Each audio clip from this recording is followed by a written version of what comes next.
Imam Zayn al-Abidin says something very interesting. He says there are 4 rights your father has over you. The first of them, never call him by his name.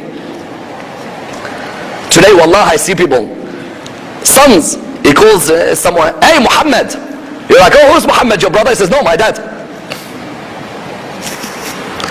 Number 1, you don't call your father by his name. Number 2, never walk in front of your father in a gathering. Let him go in, then you. Some of us, when we come home, when we get out of the car, we've run inside, remote control, watching, sitting. The father's outside, the poor man with the shopping bags.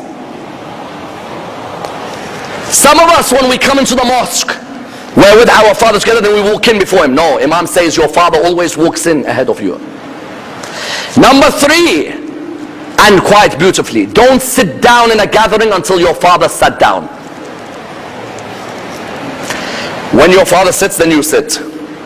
I remember one famous speaker, his son, I would always see him when the dad is walking to Mimbar, about to give lecture. Wherever the son is in the crowd, he'll stand. Until the dad sits, then he sits where he is. I asked him one day, I said to him, whenever your dad goes up to give lectures, you're in the crowd, I see you, you stand up until your dad sits. He goes, yes. Imam Zayn al-Abidin says, don't sit until your dad sits. My dad stood up, I have to stand up.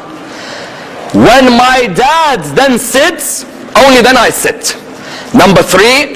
Number 4, the most important. Don't do anything that brings abuse to your dad's reputation.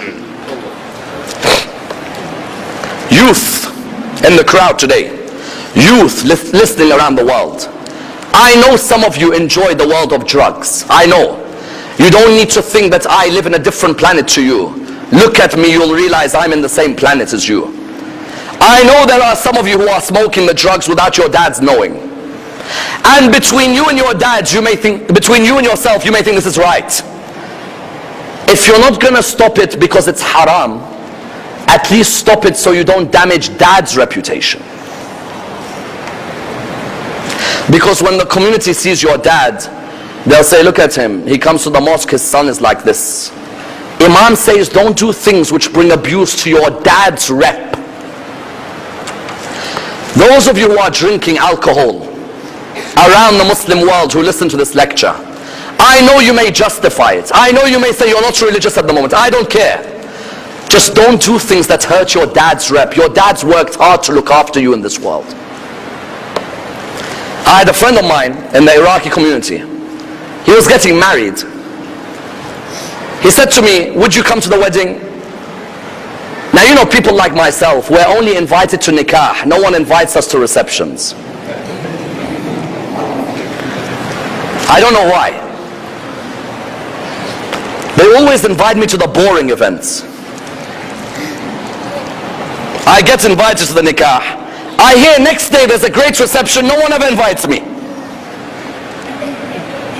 Why? Syed Ammar sees what's going on in the reception, he's not going to be happy. Okay. Allah sees, don't worry.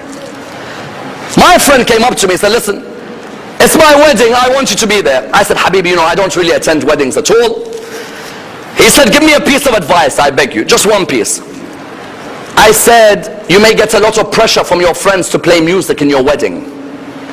Don't start the first day in haram of your marriage. Start in obedience to Allah. He said to me, why? I said, is your dad going to be at the wedding? He said, yes. I said, your dad might smile when you guys are all dancing. Deep down he's hurt.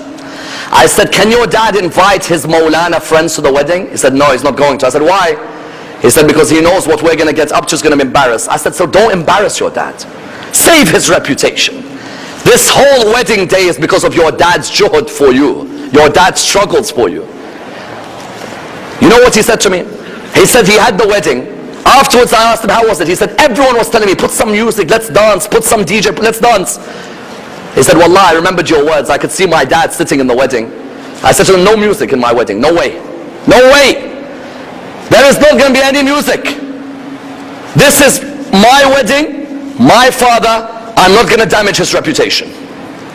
I'm not going to have the whole community saying, this is what his son does. Now that person is happily married with a beautiful daughter, fantastic marriage.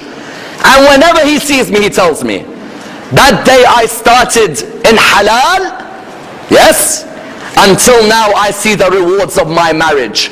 And others who started in haram, their marriages went really shaky. Therefore, what do you find? You find that the fourth one is what? Don't bring that which brings damage to your dad's rep. Yes, you may enjoy, but Imam Zayn al-Abidin says what? The fourth right of your father is you don't bring something that damages the rep. And that's why the question arises. If